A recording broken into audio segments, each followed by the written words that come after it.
შიდა ქართლის პოლიციამ დააკავა გორელი კაცი, რომელმაც 25 ადამიანის Facebook-ი გატეხა და მათ მეგობრებს თანხას თხოვდა. შინაგან საქმეთა სამინისტროს თანახმად ბრალდებული მათი სახელისა და გვარის გამოყენებით. სხვადასხვა ადამიანს უკავშირდებოდა და თანხის სესხებას თხოვდა. გამოძიების თანახმად ბრალდებული ამ სქემით რამდენიმე მოქალაქის თანხას დაეუფლა კიდეც.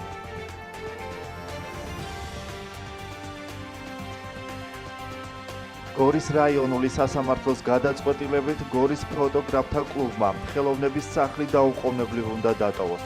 მოსამართლემ ამ საკითხზე გორის მუნიციპალიტეტის მერიის საჩივრის საფუძველზე იმსჯელა. გადაწყვეტილებას ფოტოგრაფთა კლუბში არ ეთანხმებიან და გაასაჩივრებენ. განმარტავენ, რომ მათ წინააღმდეგ დაირღვა სამართლიანი სასამართლოს უფლება, რაც იმაში გამოიხატა, რომ არც ერთ მათგანს სხდომაზე დასწრების შესაძლებლობა არ ჰქონდა.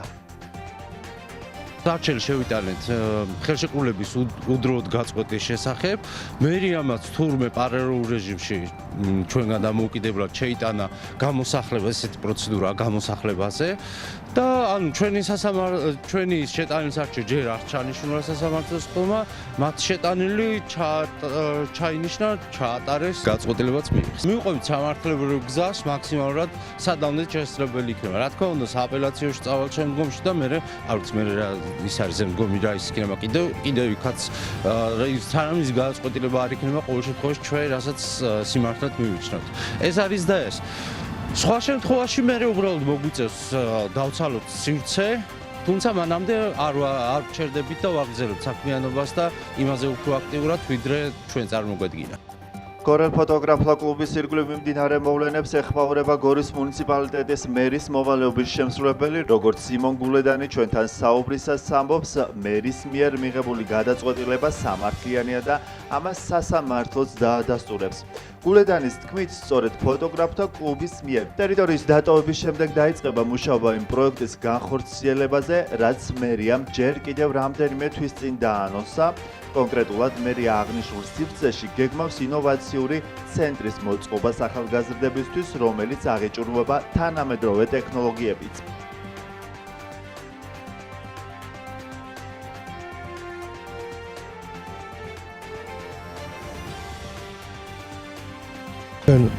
ჯერ სანამ სასამართლოს მივმართეთ თვითონ ფოტოგრაფთა კლუბის ადმინისტრაციას ხელშეკრულების შეწყვეტასთან დაკავშირებით ვაცნობთ წერილობით არაერთხელ, რის შემდგომაც უკლეთ მოხდა ხელშეკრულების ასე რომ ვთქვათ შეწყვეტა და მე იქიდან გამომდინარე რომ არ დატოვეს ფართი, ჩვენ კანონის ფარგლებში მივმართეთ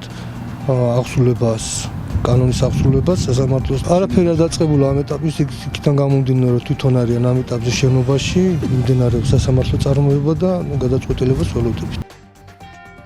მუნიციპალიტეტის მერთან არსებული ახალგაზრდული საბჭო ფუნქციონირებს ხაშურში, რომელიც ფაქტობრივად მრჩევლის ფუნქციას ითავსებს. საბჭოს წევრები პერიოდულად ხდებიან მუნიციპალიტეტის მერს და აცნობენ ახალგაზრდების საჭიროებებს. მრჩეველთა საბჭო 15 წევრისგან შედგება და მასში ხაშურში რეგისტრირებული ახალგაზრდები არიან გაწევრიანებული. ესენი არიან როგორც სკოლის მოსწავლეები, ასევე სტუდენტები 14-დან 29 წლამდე. მათ თანამშრომლობის მანძილზე არაერთი პროექტი აქვთ განხორციელებული ხაშურელი ახალგაზრდებისთვის.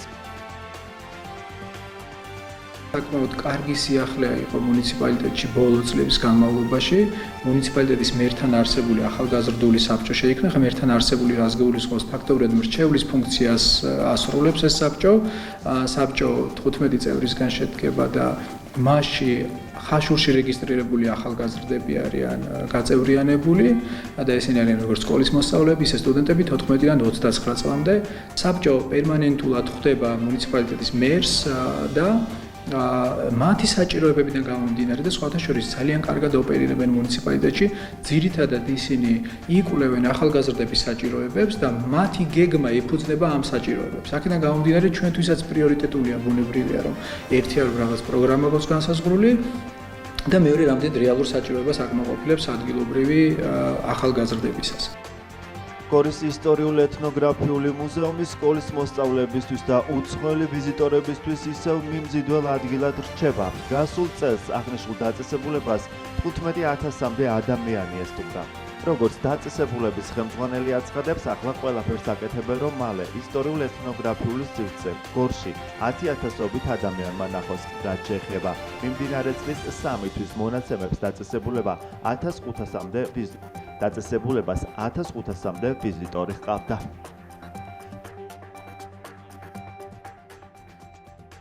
მუზეუმს დამთვალიერებელი არაკლია. ტრადიციულად ჩვენი მუზეუმის სეგმენტი ძირითადი დამთვალიერებლების გახლავთ მოსწავლე ახალგაზრდობა. სკოლები აქტიურობენ. ჩვენ ამისათვის გვაქვს გარკვეული საგანმანათლებლო პროექტები, რომელშიც მოსწავლეები აქტიურად არიან ჩართულები, თუმცა ჩვენი ექსპოზიციით, რომელიც ძალზედ საინტერესო გახლავთ, ემსახურებით თავისთავად ცხადია უსხოელ ვიზიტორებსაც. იანვრიდან დღემდე ჩვენი მუზეუმის ექსპოზიციები დაათვალიერა დაახლოებით 1200-მდე ვიზიტორმა. შეიძლება ეს ციფრი არ იყოს დიდი ზოგადად, მაგრამ ჩვენი ტიპის მუზეუმებისათვის ეს საკმაოდ ნორმალური ციფრი გახლა. გასული წლის სტატისტიკა დაახლოებით 15,000-მდე ვიზიტორმა დაათვალიერა ჩვენი მუზეუმი. საერთოდ მე ერთი რაღაცა მინდა ვთქვა, რომ ჩვენ კოვიდამდე ძალიან დიდი შრომა გავწიეთ ჩვენი მუზეუმის პოპულარიზაციაზე და საკმაოდ დიდი რაოდენობა ყავდა ვიზიტორების, 2019 წლის ბოლოს 20,000-მდე, ჩვენთვის ეს დიდი ციფრი იყო, ავიდა ვიზიტორთა რაოდენობა, თუმცა იმ 3 წელმა ეს გააჩერა და ჩვენ ისევ იქ მოგვიწია დაბრუნება, საიდანაც დავიწყეთ მუზეუმის პოპულარიზაცია.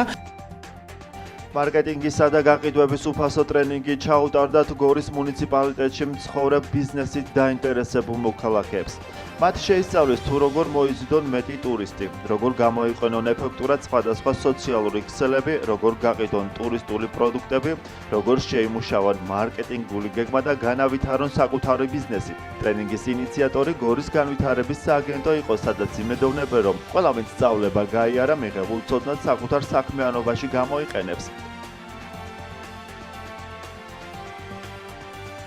გაიმართა ტრენინგი მარკეტინგი და გაყიდვები. ეს ტრენინგი ზოგადად ხელს შეუწყობს ტურიზმის განვითარებას. ძალიან კარგია მსგავსი ტრენინგები თუ ზოგადად მომავალშიც გაიმართება. ძირითადად თანამშრომლობთ გორის მუნიციპალიტეტის მერიასთან. ისინი გეკავშირდებიან, ვისაც გვაქვს საოჯახო სასტუმრო, მარანი და ასე შემდეგ. ძირითადად აქ შეკრებილები ვართ საოჯახო სასტუმროს მფლობელები, სასტუმროს მფლობელები და მარნების მფლობელები. მე მაქვს საოჯახო სასტუმრო სოფელ ქვემო ბოშურში. ოჯახის ბიზნესია, ძირითადად დაახლოებით 15 წელი ამას ვამუშავებთ. გვაქვს დიდი გეგმები, საცხენოსნო ტურების გაკეთებას ვაპირებთ გაზაფხულზე. ნახოთ როგორ შეგვეწყობა ხელი. დღეს ავიღეთ სტარტი ტურიზმის ეროვნული სააგენტოს ეგრეთ სტარტება მარკეტინგის და გაყიდვების ლექსალექცია კურსი. დავიწყეთ ქალაქიდან, რომელიც ძალიან მიყვარს გორიდან და გავიარეთ მარკეტინგული ხერხები, გაყიდვის ხერხები და სოციალური მედიის გამოყენება. შევხვდით ადგილობრივი წარმოების, სხვადასხვა წარმოების წარმომადგენლებს, როგორც მეღვინეობაში, ასევე სასტუმრო ქსელის ბიზნესში, ასევე სხვადასხვა ტიპის მცირე მეწარმეებს და საკმაოდ ნაყოფიერი კურსი ჩატარდა გორში. ტურიზმის ეროვნული ადმინისტრაციის ორგანიზებით და გორის მუნიციპალიტეტის განვითარების სააგენტოს ხელშეწყობით ტარდება ტრენინგი ციფრული მარკეტინგის ტექნოლოგიაში. ჩვენი მუნიციპალიტეტის წამყვანი ტურისტული ობიექტების წარმომადგენლები არიან აქ და ძალიან ნაყოფიერად მიმდინარეობს ეს ტრენინგი და დარწმუნებული ვარ, რომ ძალიან ახალი უნარები და ცოდნით დატვირთულები იქნებიან ტურიზმის ტრენინგის დამთავრებისას და მადლობა მინდა გორის ჩვენი ტურიზმის განყოფილების სახელით, რომ გადავხადოთ ტურიზმის ეროვნულ ადმინისტრაციას. ეროვნულ ოლიმპიურ კომიტეტში აღმასრულებელი კომიტეტის სხდომა გაიმართა. მოისმინეს მამუკა ხაბარელის ანგარიში თებერვალში ჩატარებული ევროპის ახალგაზრდობის ზამთრის ოლიმპიური ფესტივალის შესახებ. სხდომაზე ასევე განიხილეს ქართველ სპორტსმენთა მზადების საკითხი ევროპის ახალგაზრდობის ზაფხულის ოლიმპიური ფესტივალისთვის, რომელიც ივლისში მაკედონიაში გაიმართება. სხდომაზე დამტკიცდა კომისიათა თავმჯდომარეები და შემადგენლობა. ოლიმპიური კომიტეტის აღმასრულებელ სხდომას საქართველოს ეროვნული ოლიმპიური კომიტეტის პრეზიდენტი ლერი ხაბელოვი ხელმძღვანელობდა.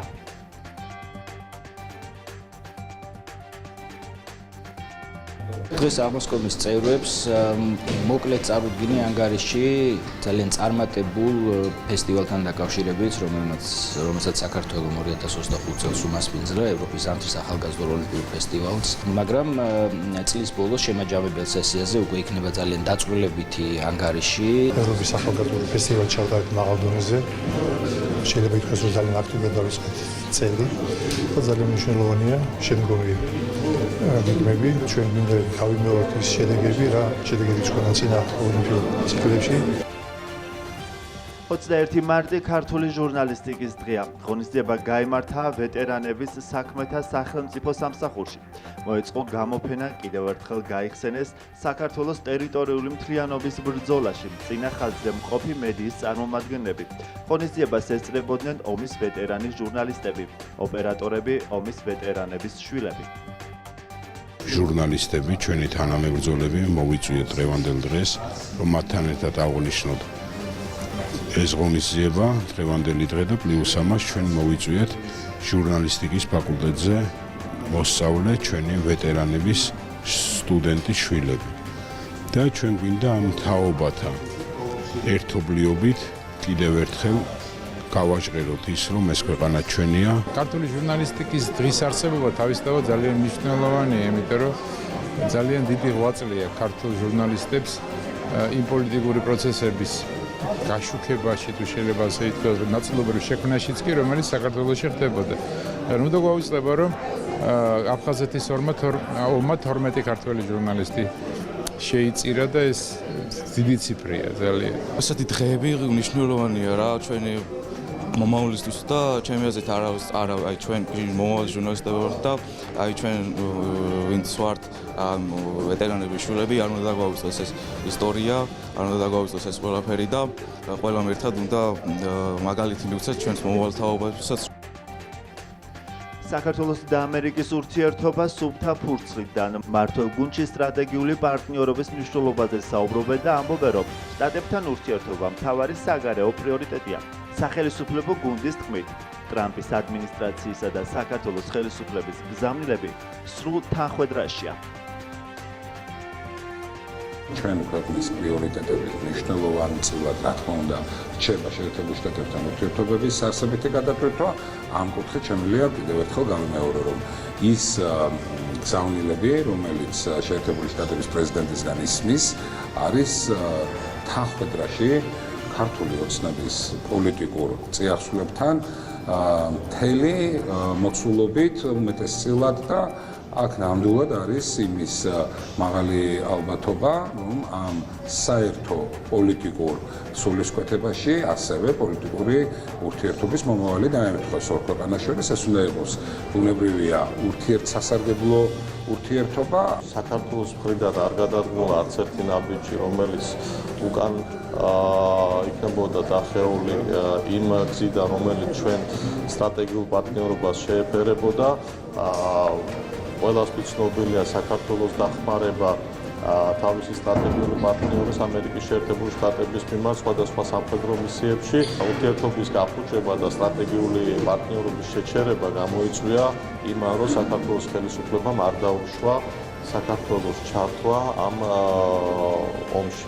ვიცით, რომ ადმინისტრაცია შეიცვალა, გვესმის ყოველდღიურად პრეზიდენტ ტრამპის გზავნილები, რომელიც აქტიურად თანხვედრაში არის იმ გზავნილებთან, რომელიც აკეთებს ქართულ ოცნებას, მის ხელმძღვანელობას საქართველოს მოსახლეობის მიმართ. ეს გვაძლევს იმედს, რომ ეს ურთიერთობები გადაიფუძნოს და სუფთა ფურცლიდან დავიწყოთ ურთიერთობა.